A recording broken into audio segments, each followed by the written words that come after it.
காமத்தை கொண்டாடுற விதமா ஒரு டபுள் மீனிங் சாங்குக்கு ஒரு அர்த்தம் கேட்டிருக்காங்க.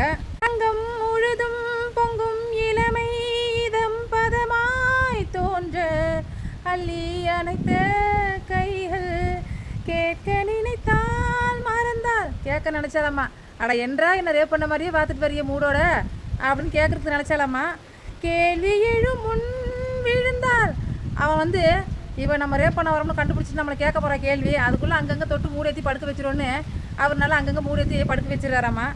அப்புறம் எந்த உடலோ என்ன உறவோ என்ன கட்டடா என்ன உடல் அப்படின்னு என்ன உறவோ நீ யாரோ உன்னை உசுப்பேற்றி மூடேற்றி உன்னை ஜோலியை முடிச்சுட்டு விட்டுட்டு ஓடிக்கிட்டே இருப்பான் ஆத்தாங்காரோடன்னு அர்த்தத்தை சொல்லியிருக்காரம்மா.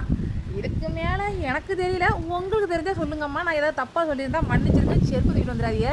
நல்லா இருக்கீங்களா? என்னடா இம்புட்டு நாள் வேறு கண்டுட்டு படிச்சுட்டு இருந்தாவ, இன்றைக்கி என்ன புது கண்டுட்டு வந்துட்டாவன்னு என்கிட்ட சண்டை கட்டாதீங்க மக்களே.